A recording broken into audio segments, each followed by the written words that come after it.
Alrighty, we're live. Let me check my audio. Sorry for my voice sounds terrible. I don't. For those of you who were here last year, remember the COVID scare of New Year's Eve? Well, not scare. I had COVID.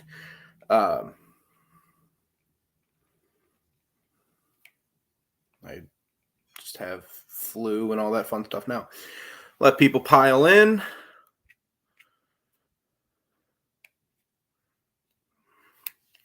Whew. Of course, I get an ad.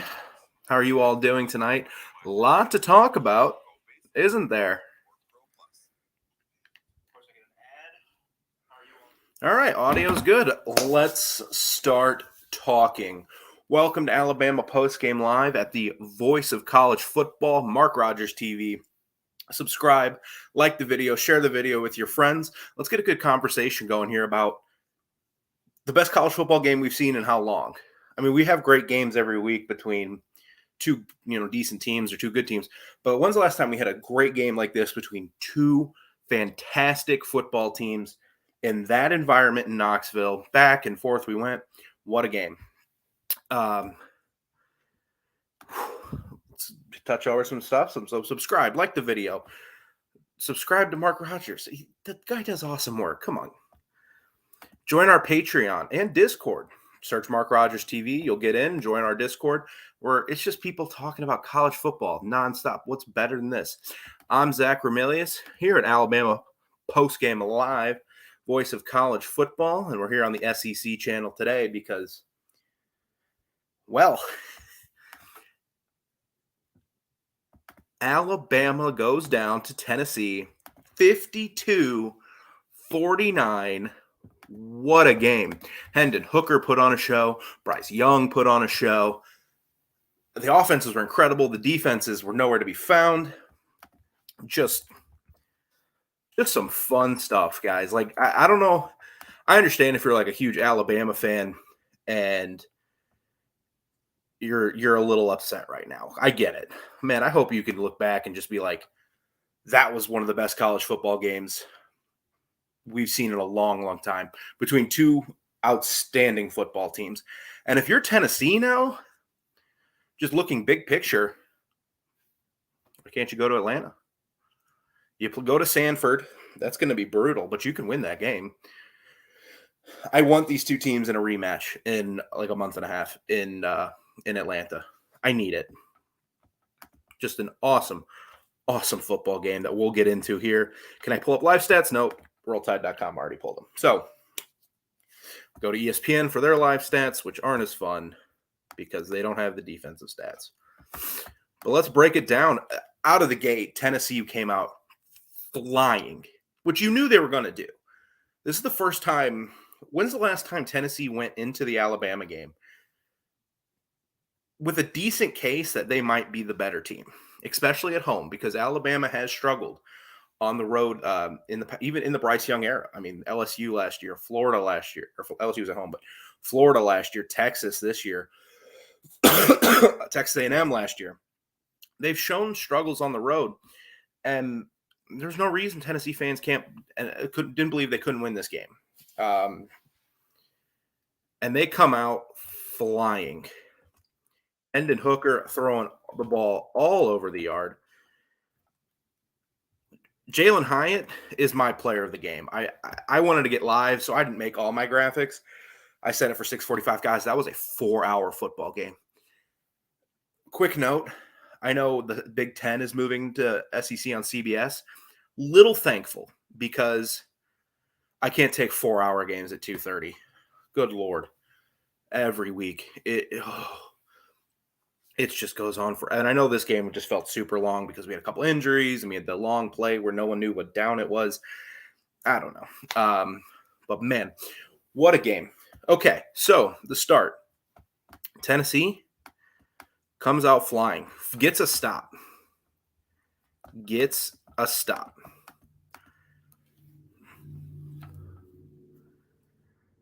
It got two. I mean, Alabama with immediately a legal block in the back. It's penalties for Alabama. Good.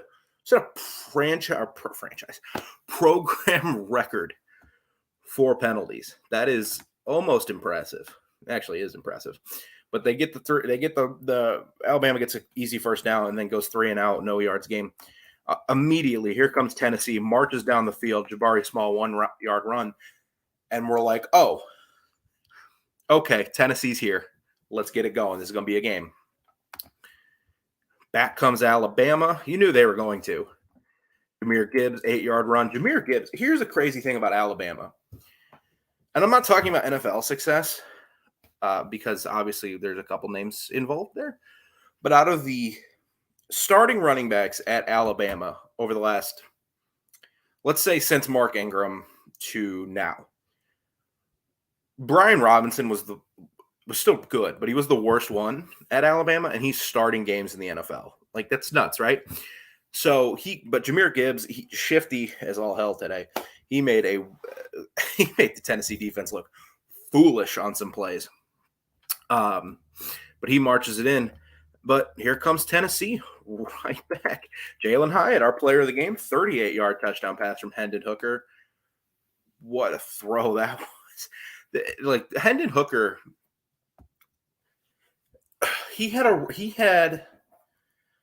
I know we're choppy, but I just have so many thoughts about this game because it was a 52-49 game. Hendon Hooker had a great first half, struggled in the second half. He threw the one pick, which he doesn't do, broke the third longest streak without a touchdown, according to the CBS broadcast. They had the fumble on the exchange that Alabama ran in for a touchdown, and I thought that was game. Obviously it wasn't. Because I was like, okay, Tennessee's going to go down and score, but they're not going to be able to stop Alabama. But that final drive, he made a couple awesome throws. He's firmly in the Heisman conversation. And Virginia Tech stinks, so that's got to sting. He wouldn't be doing this there with who's their coach now? Brent Pry, the Penn State D coordinator.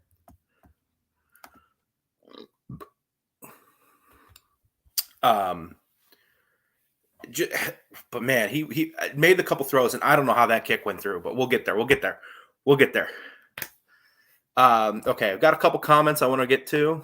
Bama fans said all week Tennessee didn't want none. Who are the ones who don't want any now? I'm sure Bama fans want another game. I want another game. That was fun as heck, or fun as hell. Screw it, fun as hell. That's the only way to put that game. That was, man, I just love this sport so much. I'm sure they want another game. But anyone who actually thought Tennessee would get blown out or whatever in this game, whatever. Now Tennessee beat Bama. Do you think Tennessee will beat Georgia? In Sanford, I'm going to say no right now.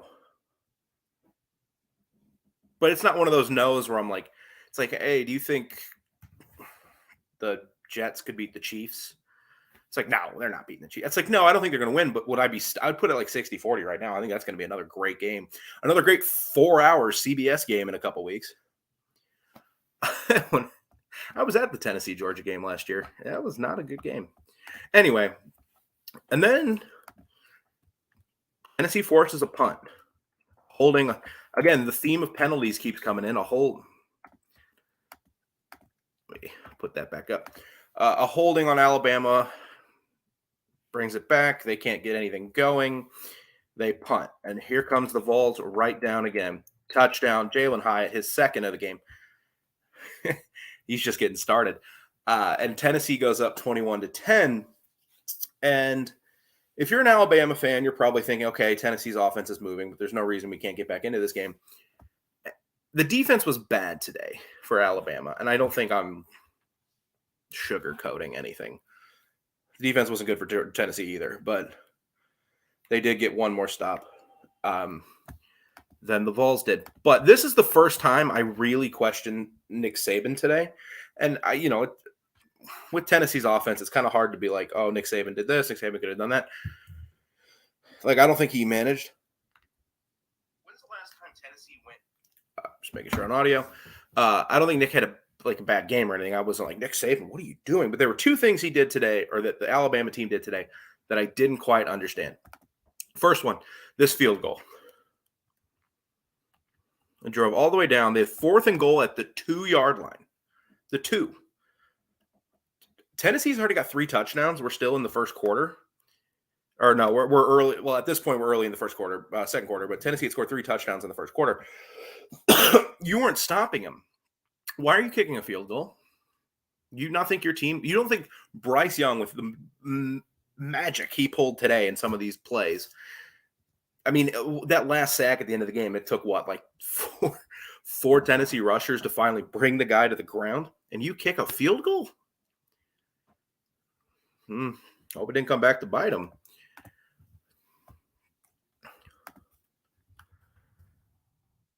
Tennessee laughs it off. Where were we? And they march down. Don't know why it says fumble. Whatever. But Tennessee scores. They go up 28-10. And at this point, Tennessee's up 28-10, and I'm watching this game, and I'm thinking, okay, Tennessee has a good team, but are they really going to blow Alabama? Like, I didn't think – nothing told me they were going to blow Alabama out. It was obvious Alabama was moving the ball. They just needed to get a couple plays on defense. Lo and behold, they come right back, score a touchdown. Looked really easy. Ja'Cory Brooks, 7-yard pass from Bryce Young. And then Tennessee got the ball back. I like how aggressive Josh Heupel was today. It didn't work out a couple times, but that aggressiveness paid off with that pass interference at the end of the game, which Alabama fans are going to complain about that pass interference, which fine. Tennessee fans can also complain about that pass interference on the like 3rd and 20 or 24 or whatever it was, where I think it was Ja'Cory Brooks pulled like a Tennessee defender into him. He fell down, and that's why there was interference. So there were bad pass interference calls on both teams in big spots because that's the way the sport works. It often evens itself out. But they forced the 4th down stop, 4th and 6, because I mean that's where you should go for it at the 35-yard line, 4th and 6. Like, you're gonna punt and give Alabama 50. Like, you're only getting 15 yards of field position, or are you going to go for it and give yourself a chance to score 6? Pass was incomplete. Alabama comes right back. Another penalty. Oh, no, this was just a loss of 5. Sorry. I mean, anytime I see 4th and 15, I immediately think false start because Alabama had like 17 penalties today. And then Reichert makes the field goal. Tennessee not able to get anything going. We go to half. So coming out of the half, Tennessee not able to do anything. Alabama makes a great stop on 4th and 2. Stops Warren short of the first down marker. Gets the ball back. Touchdown. Gets the 2. Jahmyr Gibbs, 26-yard touchdown. 2-point conversion to Ja'Cory Brooks. We're tied. After all that, 28-10. Neyland is rocking. Knoxville looks incredible. We're tied in the 3rd quarter. But back comes Tennessee. Jalen Hyatt, 60-yard touchdown pass. I don't think I've ever seen an easier touchdown pass against Alabama. He was wide open, and Hooker made a good throw. So, but back comes Alabama because that's what they're going to do all game. 4th, punch it in. Yeah, 3rd and goal at the Tennessee 16. They call pass interference on Tennessee.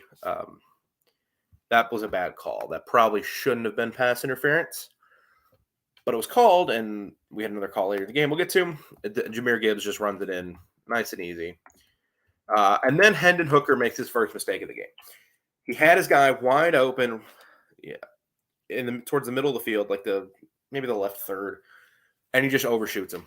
It happens, but you never want to do that when it's not the sideline, and it's picked off.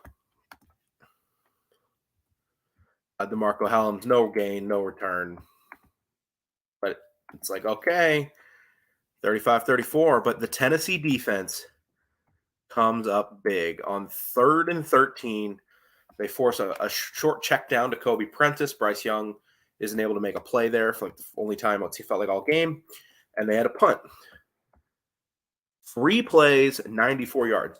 If you look at the drive chart for this game, it's going to be wild that Alabama's drives were all like 12 play drives, 10 play drives, 8 play drives. Like they had to move the ball consistently down the field, which they can do. Like Bryce Young is that good. I know we're making a lot of side notes.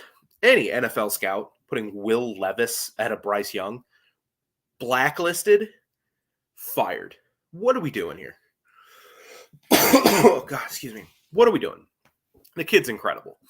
But 3 plays, 96 yards, you're never going to guess who. Jalen Hyatt, 76 yards for a touchdown. And this game just keeps getting better. Because, oh my goodness, back comes Alabama. A 10-play, 76-yard drive, took 5 minutes. On 4th down, Bryce Young steps up. He rolls out to his left, steps up in the pocket. I don't know how he found Latu, who had a really nice game today for the Crimson Tide. Hit him with a nice little pass, touchdown, tied at 42, which we're into the 4th. Now, here's where I thought Alabama cinched the game, and I think most people did too, because even if Tennessee went and tied it, I think we all assumed Alabama would come back and score. We'll get to it.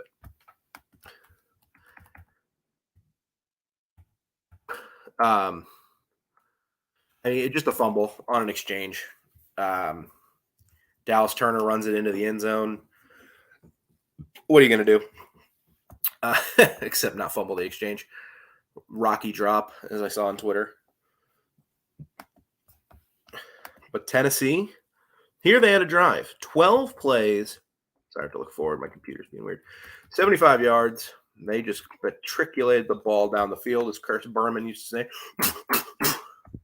And then there was the pass interference. I mean, because McKinstry picked it off and returned it all the way to the 15-yard line or something absurd. Like and you go on Twitter and you're going to see, oh, that was a weak call. And you know what, Tennessee fans, Alabama fans, it probably was. It was probably a weak call. But Alabama got one earlier on one of their touchdown drives, so it evens out. And I'm not saying the ref deliberately called it as like a makeup call, but it all evens itself out in this wonderful sport that we love that sometimes makes no sense. And Tennessee, Jalen Hyatt, his last touchdown of the game, puts it into the end zone on a 13-yard play. 5 touchdowns on 6 receptions. What did Travis Kelce do for the Chiefs? Didn't he have 4 catches for 20 yards and 4 touchdowns last week? Whatever. Anyway, Alabama comes right back. Bryce Young, Jahmyr Gibbs for a quick dump off. Gets it on 3rd and 10, finds Ja'Cory Brooks. Now, here's the second play that I don't quite understand what we're doing. Okay, we're at the Tennessee 32. We have 2 timeouts. How much time's left? 34 seconds. Maybe it was a read and then throw, which is what I probably think it was. But why are you not calling a timeout there, setting up your play, and then running an actual play? Why are you playing for a 40-something yard field goal or giving yourself 2 downs to get yards?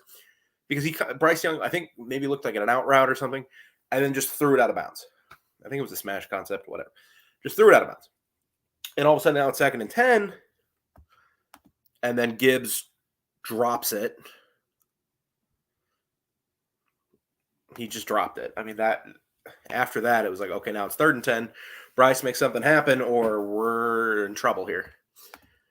3rd and 10. Pass wasn't even close to Burton. I mean, Burton maybe had a case for pass interference, but that was maybe the one bad throw. Second, he had a one up the seam, but maybe the one bad throw Bryce had all game. Just missed it. And yeah, all of a sudden 49-yard field goal or 50-yard field goal from Will Reichert, who's a good kicker, and he misses. He just missed it. It happens. Bad spot to miss, but he missed it. And then Tennessee gets the ball back. Hendon Hooker, 18-yard pass, timeout. 27-yard pass, timeout. The clock ran out. They had to go back and be like, no. We hit 3 seconds or 2 seconds or whatever it was. when the knee hit because the clock should have stopped on the first down. And then it did. And McGrath knuckleballs a 40-yarder. I don't know how that kick got in. But he knuckleballed it. It goes in. Tennessee wins. Fans storm the field. Of course, they're going to, because for the first time since 2006, they've knocked off Alabama. An incredible football game. Game of the year. It's going to be hard to top that one, because just of the stature of the two teams, the rivalry. Wow. And we have like 2 overtime games going on before that. Like, who went to overtime? Wisconsin and Michigan State, and TCU, Oklahoma State went to OT. So we're like, oh God, a third overtime in the afternoon window. On a prime network, because we had ABC, Fox, and CBS. So, but he makes the field goal.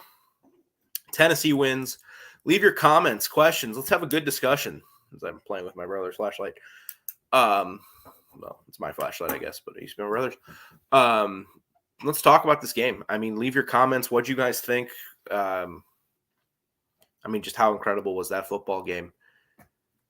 And while you guys get ready, again, join our college football call-in show at 11:30 at Mark Rogers TV, at Eastern time, so 10:30 Central, where I am.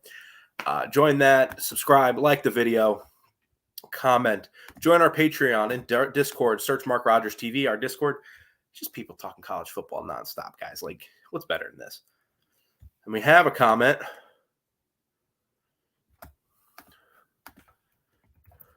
Where is Rick's? Let me look into Twitter, see if there's anything about him real quick. He just didn't play. I was a little stunned by that too, and I meant to look it up, but like that game ended, and I got up here, made some things, and it was time to go. Yeah, he just didn't play. I was waiting to see something that he got hurt. I was listening for it. I don't know. It was pretty clear out throughout spring practice or summer or fall camp. It was pretty clear throughout fall camp.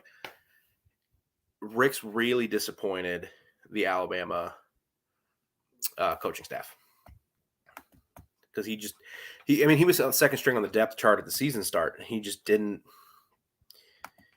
play. When you're getting torched like that, why you weren't trying something different, I don't know. I don't know. Maybe if he did something off the field, I don't know. But as far as I can tell about Eli Ricks, which our commenter asked about, I don't know. He just didn't play. That's the best answer I can give.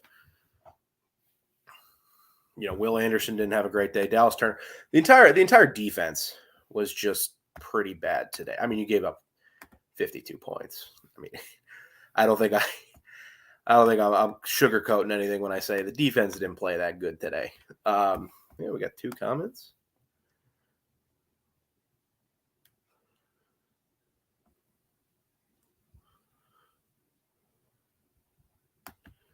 I was Alabama not penalized for spiking the ball in the end zone after. I mean, okay.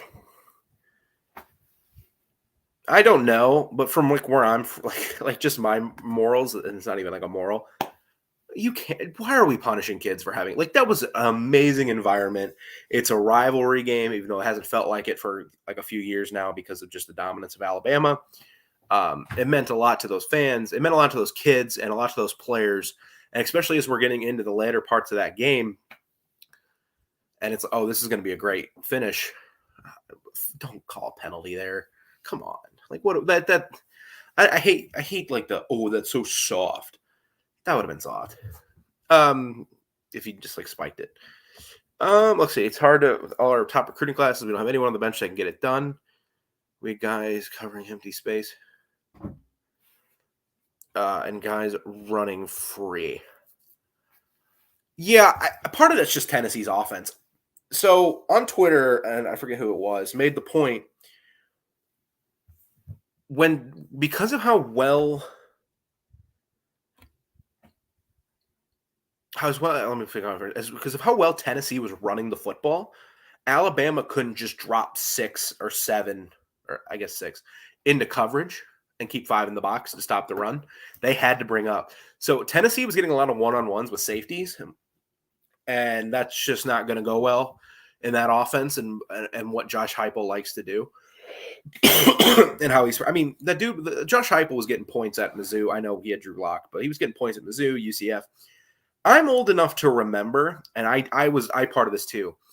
Me and many people thought UCF upgraded when they went from Heupel to Gus Malzahn. Very clear that's not the case. Josh Heupel has done a wonderful job at Tennessee in 2 years, and they're going to be, or were they 6th? So now they're going to be top 4, top 5. I mean, they're going to be top 5 because they're going to jump at least to 5, but they're going to be top 4. Like,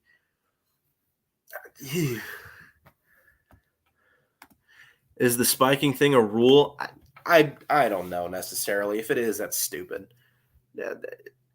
Short of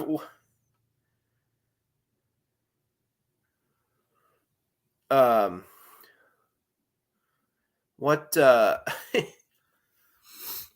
what was the was it Elijah Moore who faked like peed when against Mississippi State? Like, that's a penalty. That's a penalty. I wouldn't call it a penalty because I think it's funny, but that's a penalty. Spiking the football should never be a penalty. Okay. UGA fan, I learned that today that Bama and Tennessee will destroy us. Well, if Tennessee destroys you, Mr. UGA fan, unfortunately you won't have a chance to play Alabama, but I disagree. Okay, I sure. It's a penalty. Oh no. Like, didn't Tennessee score right away after that? So because it's a dead ball foul, so it wouldn't have. If it is so on the 42 point, so 10, and you won anyway, and they won anyway. So who cares? Like, I don't know why we're bringing this up so much. Okay, yeah, but we'll see. I mean, last year's Tennessee team, the offense wasn't this. Here's the crazy thing: they're missing Cedric Tillman, who's their best receiver. Anyway, we're caught up about a spike of a football, and it didn't matter because Tennessee won anyway. We'll see how Georgia does against this version of the Tennessee offense. Not kind of in last year's game, it just didn't feel the same. It wasn't as fast. It wasn't as precise.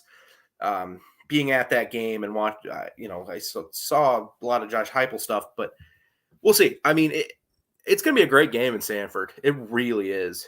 And like today's, it'll probably be 4 hours because CBS has to put commercials every 10 seconds. And I don't know how many of you heard at the beginning of the show, but even I was like, man, I know the Big Ten is going to is coming over to like the SEC on CBS, or it's not going to be the SEC on CBS. It's going to be the Big Ten on CBS.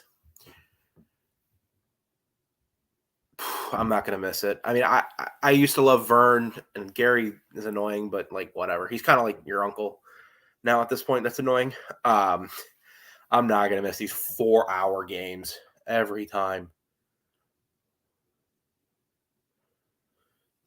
I'm here at the voice of college football, Alabama. Tennessee wins. I'm Zach Ramilius. Let's keep this going. Okay. Tennessee offense is good. Yeah, Tennessee offense is great. And as I went through the game kind of drive by drive, I thought that fumble was going to clinch it for the Crimson Tide, because I was like, okay, Tennessee's probably going to go down and score because that's just what they do. They got the stop, and then they didn't get the stop. They did go down and score, but Alabama just wasn't able to come back down. I mean, Alabama made a bunch of mistakes today. I don't think that's any kind of secret. I mean, 17 penalties for 130 yards, fumbled the kickoff, had the fumble on special teams. Only 3.7 yards per rush, which is a little surprising, because it feels like it was so much more. But I guess some of that is like Jahmyr Gibbs did have like a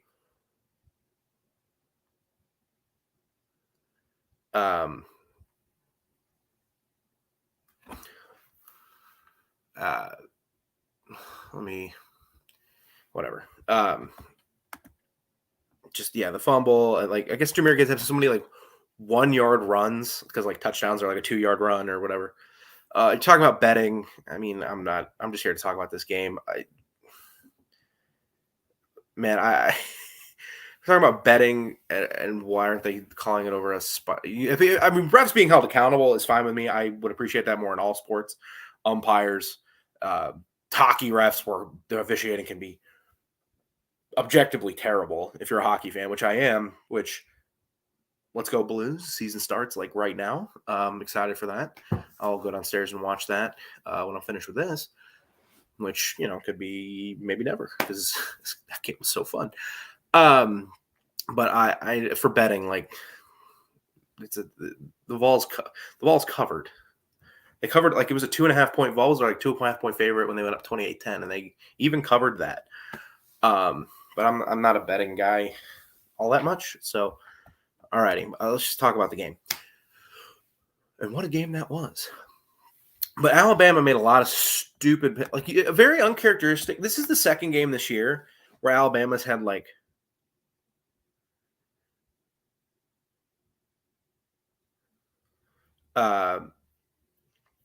ridiculous penalty amounts. Like Texas, they had like 15. Today they had 17. So just what is going on with the they got to clean that up. Alabama moving forward, Tennessee, Alabama, and Georgia's path to the playoff are all pretty clear. Alabama wins out. They beat Ole Miss. They beat LSU. They beat Mississippi State. I know that's not the teams in order, but Ole Miss is like November 12th.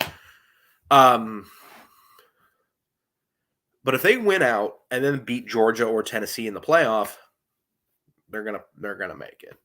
For Tennessee's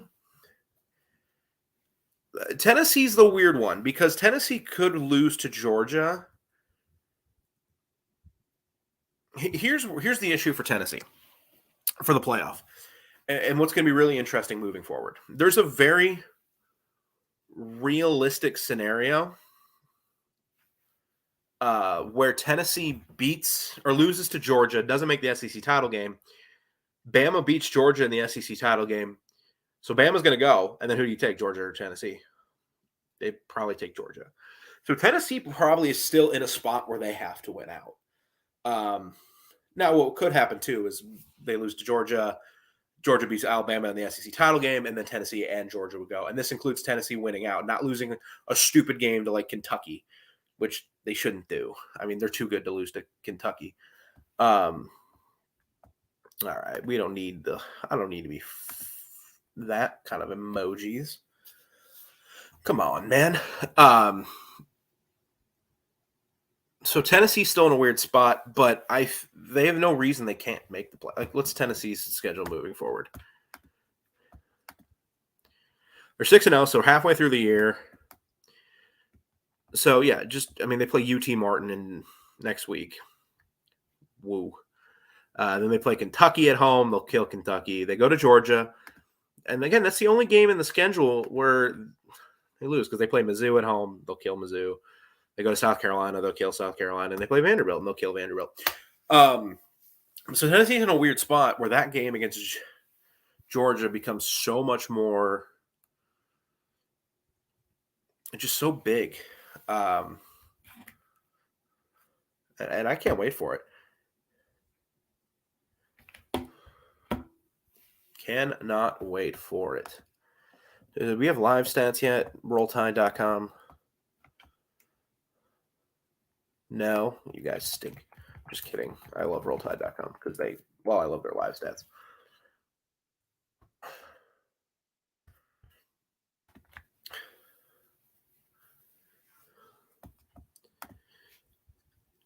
Yeah, I mean, that if I want a rematch, that would be so fun. Like, I don't know how you could watch that game and not want a rematch in a couple months.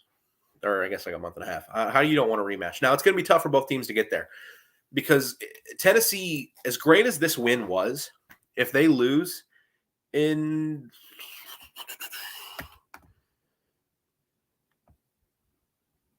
3 weeks. It doesn't matter because they're not going to make the SEC title game because Georgia's not going to lose 2 conference games. Especially since I think they're almost done with conference season by the time we get to that point.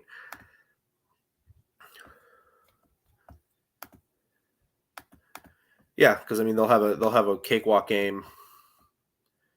They got Florida, they got Tennessee, yeah. So they'll be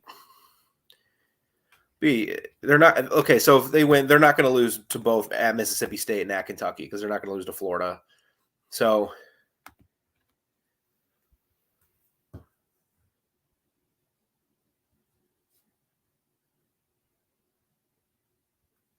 I think it's going to be fun.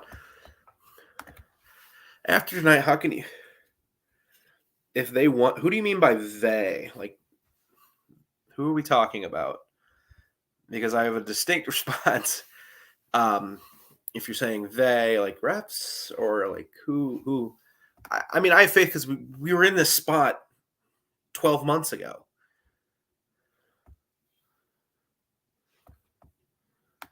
They play number 9 Ole Miss in like 3 weeks, or in 4 weeks. They play at number 9, a top 10 Ole Miss team. So I got LSU. Mississippi State's a good team, and they're still gonna play. I mean, if they make it to Atlanta, they're still gonna play Georgia, a top 5 Georgia or Tennessee team in Atlanta. Alabama still has the. I mean, let's not do this again because I came on here last year after Texas A&M won on a walk-off field goal, and people in the comments up and down. Oh, Bama season's over. They'll enjoy a New Year's Six bowl. They're not making the playoff. Guys, there's no shot. Or I guess you can say like they're not going to, but there's no shot. There's still a shot. Like this is a better loss than that game, and they were what, the 1 seed last year. They could still do it. They're talented. Bryce Young is good enough. They can still make the playoff. It's going to take a lot of work. They have a harder schedule this year than they did last year. Just playing Ole Miss on the road, LSU on the road. Still got to play Mississippi State, who's a really good football team. Alabama has every chance in the world to make the playoff, as does Georgia, as does Tennessee, as does Ohio State and Michigan, and even like TCU. TCU can do it. Big win for them. If you're Horned Frog fans, which I doubt any of you are, congrats. That was a fun one to have on TV too. Alabama. They're going to drop Bama to 10. Bud, you're overreacting a little bit here. They're not dropping Alabama 7 spots because they lost to the number 6 team, excuse me. They lost to the number 6 team on the road by a field goal, by a walk-off. Relax. Be upset, but let's not get crazy. Alabama's going to be fine. They're going to probably move them down to, let me look at the AP top 25. That's all we have because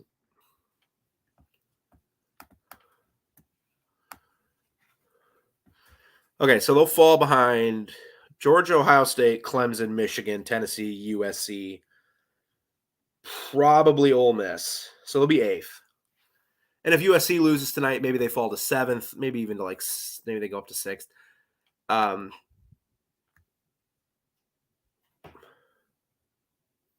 They're fine.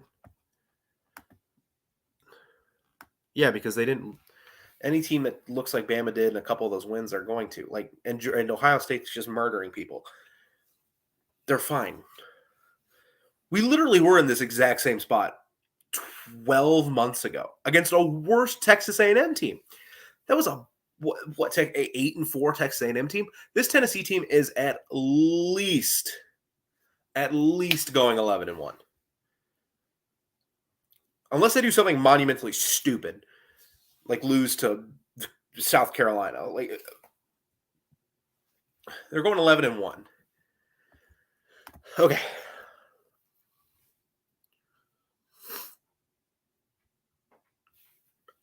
It'd be a lot harder if we don't. Again, the issue today on defense was you can do a lot, like schematically, and all the players just need to be better, which they do. They weren't good today. Part of the issue was that Tennessee was running the ball really well and really effectively. Alabama couldn't drop 6. They had to keep 6 in the box. And when Tennessee does that, safeties are getting one-on-ones, and safeties more often, even as talented as Alabama safeties are, they're not going to win one-on-ones against these concepts and against the routes of Tennessee because they're not built for that. That's why they're safeties, not corners. Yeah, Bryce Young, I think with the game he missed, won't be in the Heisman conversation. He's still, again, if you're taking Will Levis over Bryce Young, just punch yourself in the face and quit watching football. I like Will Levis. He's a good quarterback. He's done some good things at Kentucky, but Bryce Young was a magician today in some of these plays. Right now, I think your Heisman circle is Hendon Hooker. I think he's right there. C.J. Stroud, Blake Corum. I think Bryce Young's there, and maybe like Brock Bowers. I don't know Brock Bowers' stats from today, but his stats have been pretty incredible. And then like DTR at UCLA, like there's a pretty good group going on here. No one's really pulling away. So yeah, Bryce Young can get right into that group if he's not already. It's just the missed game is going to really hurt his stats.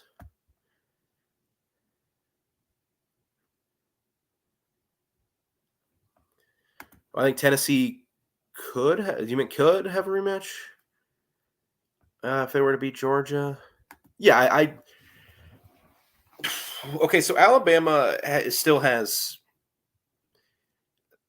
control their own destiny, as does Tennessee. But it's going to be tough. Like, beating Ole Miss is not going to be easy.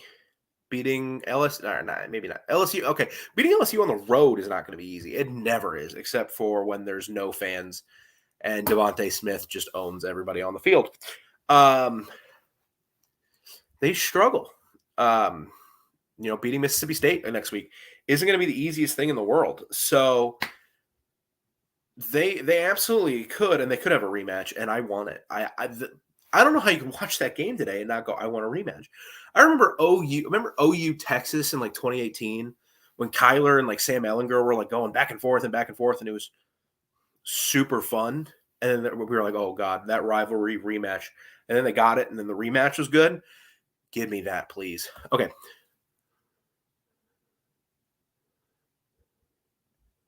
Okay. Refs didn't cheat. Bama was really undisciplined today. He's still not. Dude, look, man, they lost a game like this 12 months ago, and Bryce Young still won the Heisman to a worse Texas A&M team. He missed the game, which is why I do think he's not really in it right now. But if Alabama wins out, which they could do, wins the SEC title and gets in the playoff, he's right there.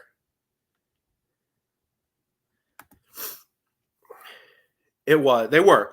And this LSU team is not good. It's a surprisingly pretty mediocre LSU team. Brian Kelly's a good coach. I don't know what's going on there. Like, Jane Daniels isn't a good thrower, which is part of the problem, but it can be done. But how many times we watched Alabama go on the road the last couple of years and just struggle? Florida, they should have beaten the brakes off them. Florida wasn't a good team. Couldn't do it. They went to Texas and really struggled. Won, but struggled. We've just seen them go places and just not do what Bama should do.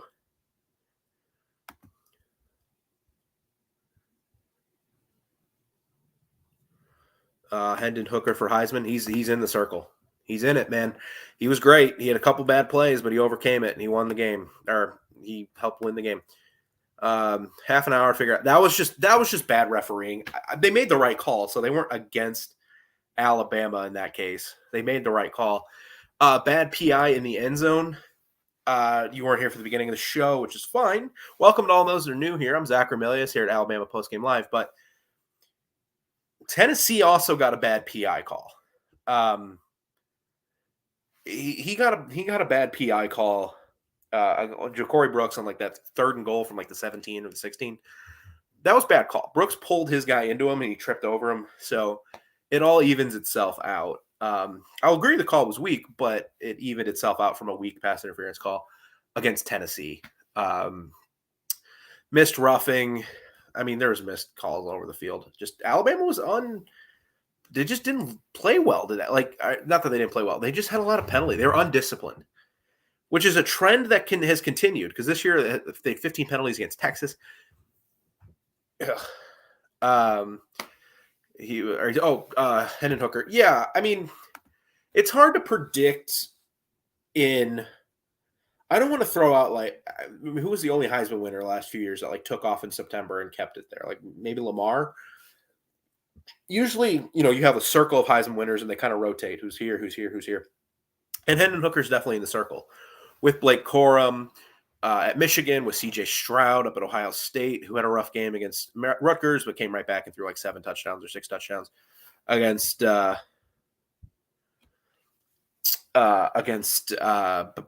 Michigan State, which everybody's throwing 7 touchdowns against Michigan State, but except Wisconsin.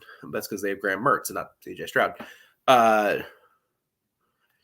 DTR over at UCLA is doing a wonderful job. Kalen Williams, I didn't say in my original when I talked about this 10 minutes ago, he's probably in there, but he's had a couple rough games. So he's probably in. He could probably put his name. He has a chance right now against Utah, which I'll watch to put himself in that conversation as far as Heisman contenders go. Okay. Tennessee was the better team. Yeah, they were. They made a couple. I mean, we can talk about the penalties today for Alabama. Big reason why Tennessee won that game, and it is. Let's not sugarcoat it. But Tennessee, Hendon Hooker missed a throw. I would guarantee he makes 9 times out of 10 for an easy pick. A fumble on an exchange for a touchdown. That's not going to happen. I just want to see these teams play in Atlanta. I really do. I thought Tennessee was a better team today. I don't think it could have been. I don't think they were demonstrably better, but they were the better team in a great environment. And now let's see it on a neutral field. It would be a lot. That would be a lot of fun. Okay. Yeah. So let me run through some quick stuff.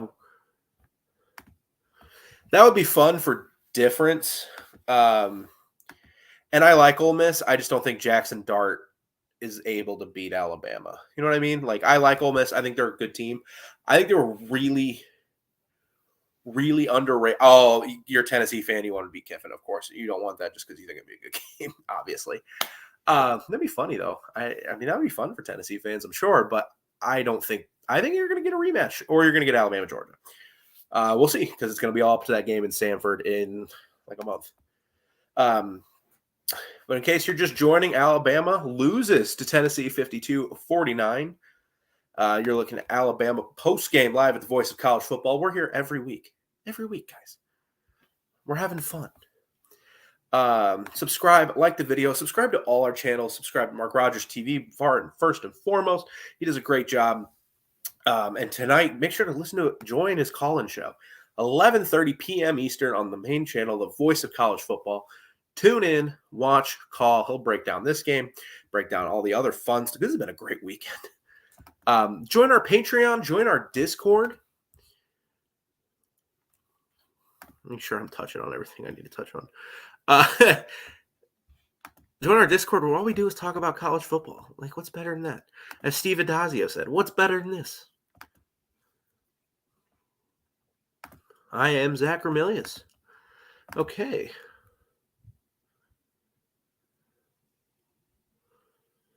All right. Now we're just into Kiffin bashing, which, I got to say, I should have seen coming doing this. Because we did it last year when Alabama and Tennessee played. We did a lot of Kiffin bashing. Yes. Okay. There was 2 things Alabama did today that I didn't understand. The first one, kicking that field goal early in the game to make it, I think it was 21-10 at the time. At the 2-yard line?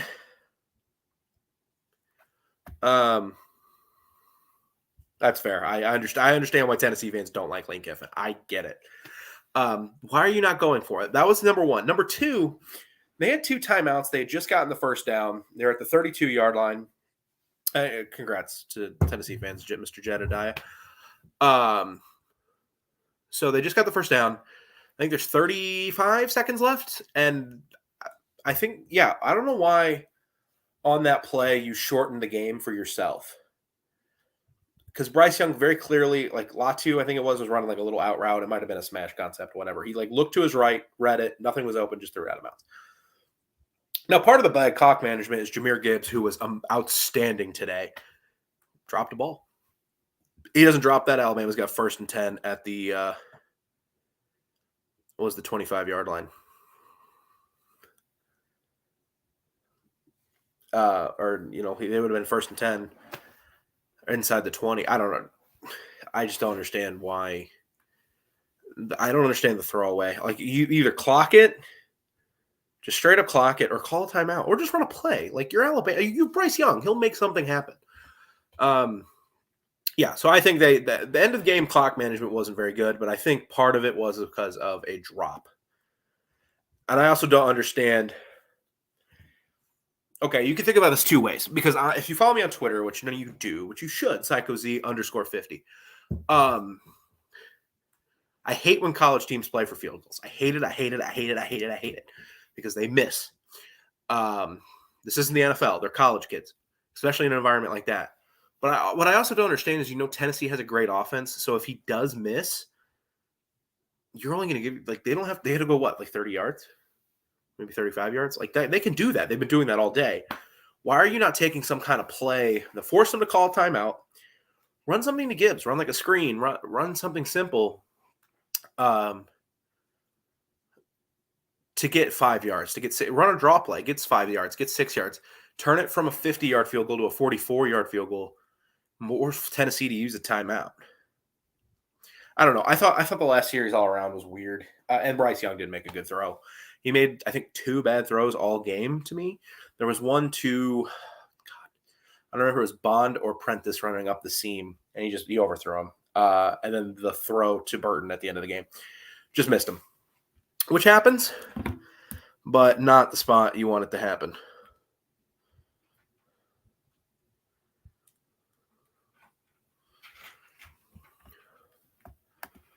Which is unfortunate for Alabama, but the whole season's still ahead of them. Plenty of time to get back into the things. So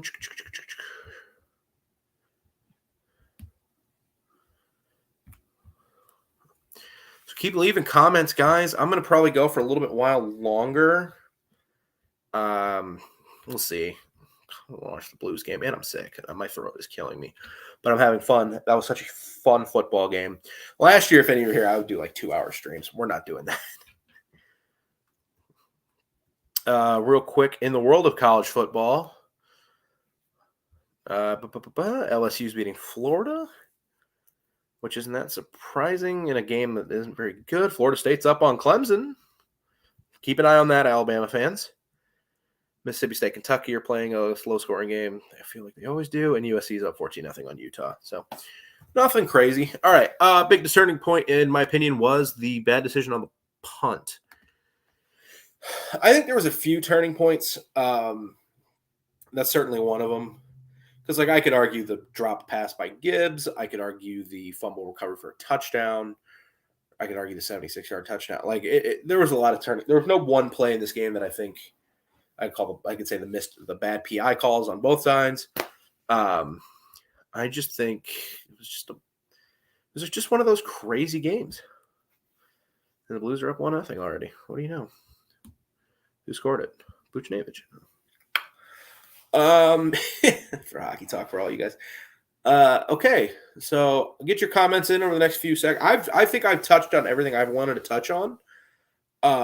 As far as this game goes, so congrats to Tennessee fans. But yeah, guys, leave your comments, questions, and I'll obviously talk about them. Like, that's what I'm here for, right? To talk with my. I need to shave before I work next. I have to go into work. Okay.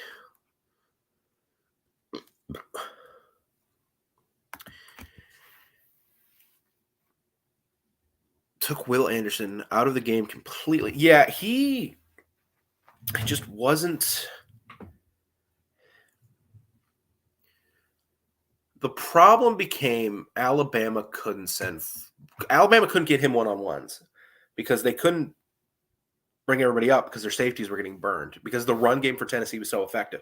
I love passing offense. I love watching some of these offenses, but there's a reason why the offensive geniuses, Lincoln Riley, Sean McVay, Kyle Shanahan, these guys, Mike McDaniel now in Miami in the NFL, and that's just the NFL, and of course Lincoln. The run game is still like what their calling card is, because if you can establish the run, you can do so much,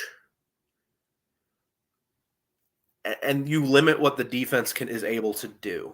And they couldn't get Williams Anderson one-on-ones. Grouse turning points. Oh, I'm sure a big relief aside. Celebrate tonight, man, because that was awesome. That was just a blast of a game. And let me just go back to the live stats real quick. That Georgia schedule pulled up. Boy, we have gone all over the place tonight.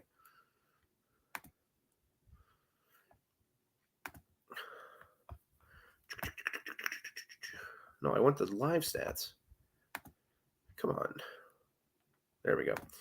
I just kind of wanted to see, like, Tennessee only averaged 4.7 yards per carry. It wasn't along a 20 by Hendon Hooker. It wasn't the fact that they were just getting explosive run play after explosive run play. They weren't gashing them like Michigan was doing to Penn State, but they were able to run it effectively enough that Alabama couldn't do what it wanted to do to get pressure on Hendon Hooker, because they're like, oh, if they run it. And our safeties, they can't contain one-on-one right now. And that all adds up, and that's how you give up 52 points. So, yeah, Will Anderson, he's still going to be a top. What do you have last week? 8 QB hits? He's so fucking freaking stupid.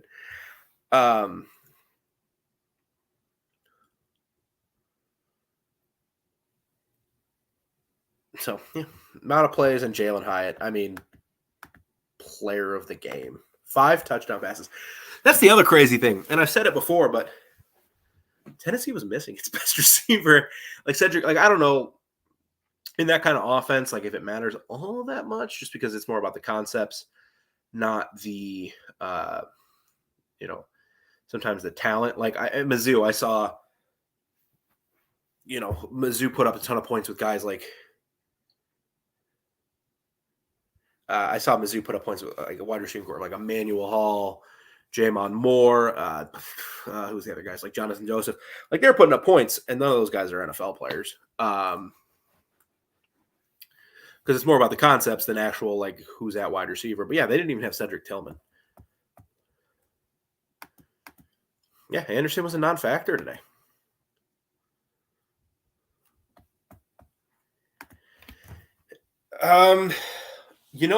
Thomas, that's a great question that I wish I had an answer to. I don't know. Now, some of it I do think is, when Alabama comes to these teams' places, it's the freaking Super Bowl. It is that school Super Bowl. Tennessee won't have another crowd like that for a long time, until Alabama comes back in 2 years. Florida had a great crowd against, like, Utah, but that was like an unbelievable crowd.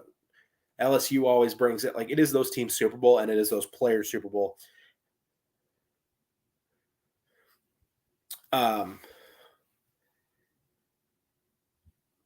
It's just incredible. I don't know. It's not coaching. Like, look, I'm not going to doubt Nick Saban. So I don't think it's coaching. But this year specifically, it's been penalties, and I don't know what's going on with that. That needs to be fixed. I think it's just some of these teams, it's their freaking Super Bowl. And now Tennessee won it, and now they're going to move on. Like, Texas A&M, it was their Super Bowl. They were like 6-2 at the time. Like, they weren't doing anything. I have seen some of them. Josh Heupel legitimately just is I mentioned all the great offensive minds. He's up there. Like, he's a really good coach. And he's shown that. I'll become clean. If you weren't here at the beginning of the show, we're here. I'm sorry for explaining it again. I remember, it wasn't just me, it was a lot of people making fun of Tennessee for that hire.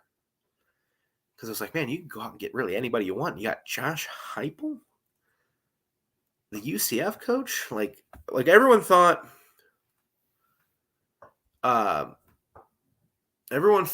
that UCF might have upgraded going from Malzahn or going from Heupel to Malzahn. Not the case. I always thought Heupel was, and I saw it at Mizzou, Heupel was a coach that when his teams are more talented, they're going to score all the points in the world, which is good at Tennessee because they're going to have more talent than most teams. But against like better teams, like for Tennessee would be like Georgia, would be like Alabama, they're going to struggle. And that showed last year against Georgia specifically. He's just, I mean, he proved me wrong. Like, shoot, like he called a great game. Yeah, that's true. But when Alabama goes there, it's not going to be at 11 a.m. And the LSU fans are going to show up. They'd show up for that game.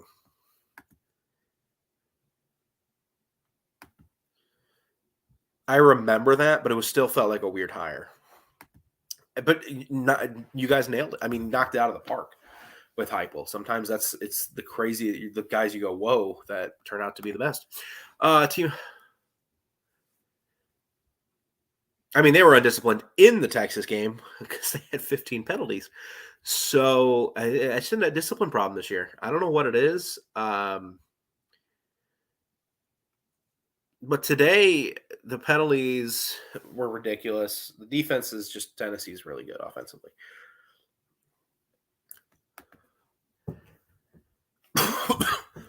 Oh, my God. Oh, my computer's not even that high in a battery anymore. I charged it. Oh, we've been going for an hour. Good for me. Good for you guys. Thanks for being here. This isn't fun without you. I mean, it is. I could talk to myself about college football all day. I mean, like many of you, that's sick that you have a friend like that. I wish I did. I used to have one for a professional team, but he switched jobs. Anyway, I play NCAA and make up storylines in my own head about the AD getting on my butt because we lost a game to Tulane or whatever at UMass.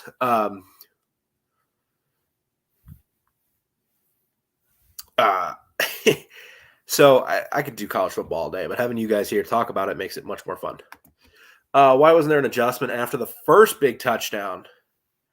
Safety. Because Tennessee was running the ball. And when Tennessee was running the ball like that, Alabama couldn't cheat back and play strictly pass.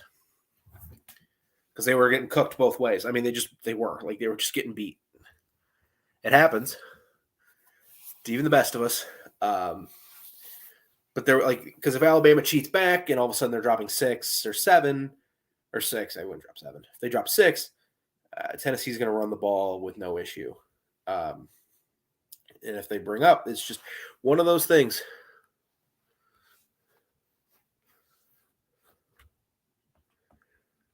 He couldn't get one-on-ones. He was getting double teamed. He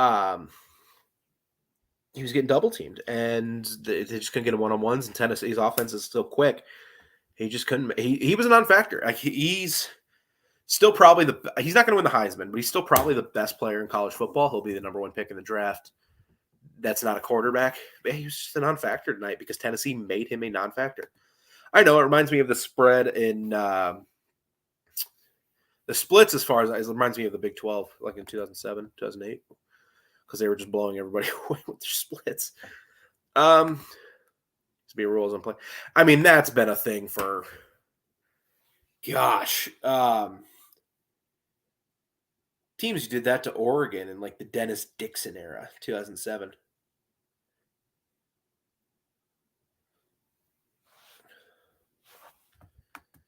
Dude, Will Anderson, yeah, he's the best defensive player probably in the country. He's going to be a top 3 pick. He's incredible. Just was a non-factor. Not based on stats or play. Aiden Hutchinson just had a really good Ohio State game, which is what we all noticed. But Will Anderson, like 10, like more tackles for a loss, more like he was insane. He's just great. He got turned into a non-factor today. You know, Aiden Hutchinson was a non-factor against like Michigan State last year. It's just because when a team can run the ball, pass rushers, what are they going to do? Like you can't just get them one-on-ones constantly, which they normally can with Will Anderson or Aiden Hutchinson last year, or any great defensive end. And Dallas Turner should be the beneficiary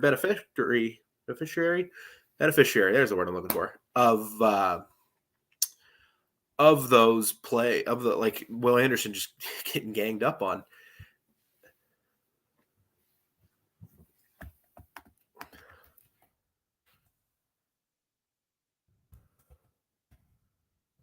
Aiden Hutchinson had more tackles for a loss than Will Anderson.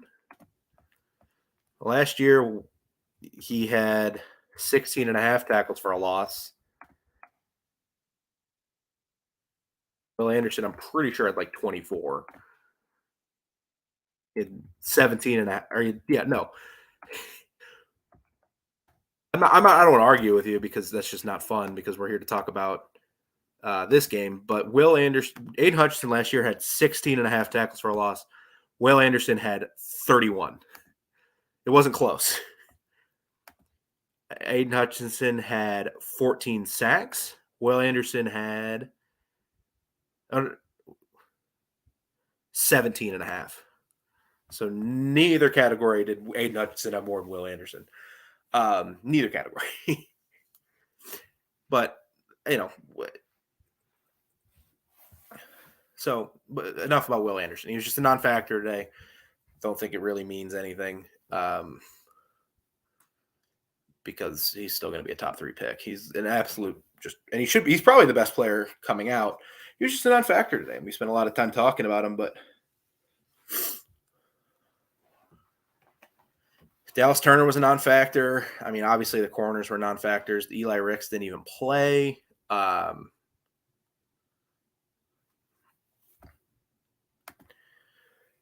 No, Alabama showed a lot of resilience today, and Bryce Young's just a magician. Like he's just back. He's just that dude. Like Will Anderson, will probably be a top 5 pick. In that environment, overcoming the deficit and the penalties, and having a chance to at least go ahead by a field goal with 30 seconds left. Yeah, you couldn't ask for more from Bryce Young today. He made 2 bad throws in a full game where they were constantly down or trading scores. Just insane how good he was today. And Hendon Hooker was pretty good. Was really good today, and Jabari Small was really good today. Obviously, Hyatt was the player of the game. You catch 5 touchdowns, go ahead and get that honor. So I think Alabama will end up being fine. I think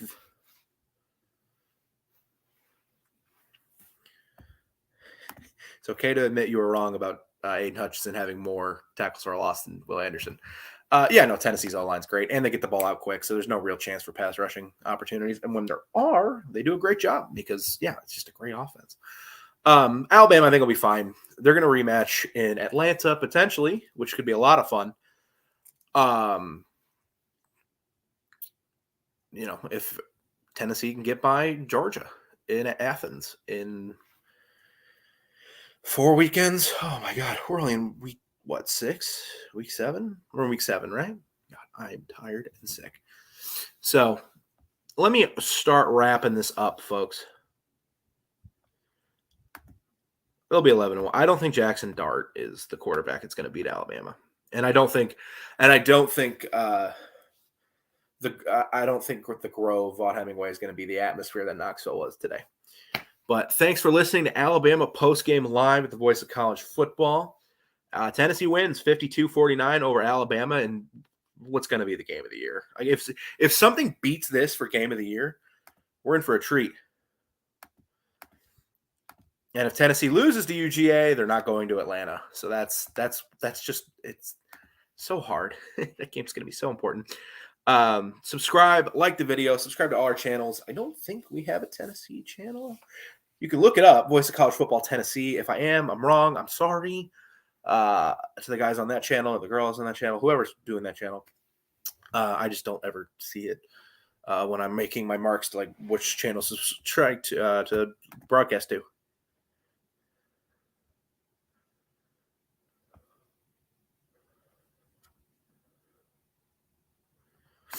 So here's my final point. Here's what I'll say about Tennessee. The tough thing for Tennessee is if they lose to Georgia, don't make it to the SEC championship game, and Alabama makes the playoffs, because if they win the SEC title, Bama will make it. There's no argument. No free promotion. How do I block that comment? I'm just not going to show it. No free promotion. But so it's going to be tough. Like in that case, where you take Georgia or Tennessee, it'd probably be Georgia, just because Georgia then would have beaten Tennessee. So Tennessee still, I won't call it an uphill climb to make the playoffs, but they're still in a bit of they still have some work to do, even though they're going to be in a top 4 spot, just the way the schedule works out. Join our the Voice of College Football call-in show at 11:30 Eastern over on the main channel, The Voice of College Football with Mark Rogers. Join our Patreon, join our Discord, search Mark Rogers TV. Join our Patreon, and then you get to go into our Discord where all we do is talk about college football. Just a bunch of nerds. I'm in year like 20 of an NCAA 14 dynasty that I've done in like 2 months because I suck, and that's all I do besides work and watch sports. Thank you all for joining in. I'll give like 2 more minutes, couple more minutes, give you guys any last comments and questions.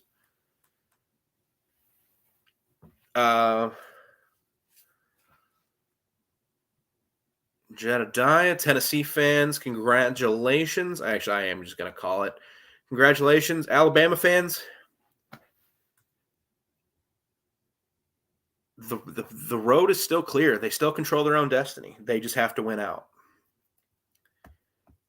To win a national title, they're just going to have to win 7 games in a row. Or 8 games, because it's 15 games now. Going to have to win 8 games in a row. Can they do it? Yeah, we saw them do it last year. In almost the same circumstance, except they didn't finish it off. Can Auburn afford Kiffin? What in the world did I just do to my laptop? Anyway, can Auburn afford Kiffin? They probably could, but I don't know. Isn't Kiffin making like 7.5? I don't know if Auburn's going to do that. Auburn's in an interesting spot. They'll fire their coach before the end of the night, or did they already? And I just missed it.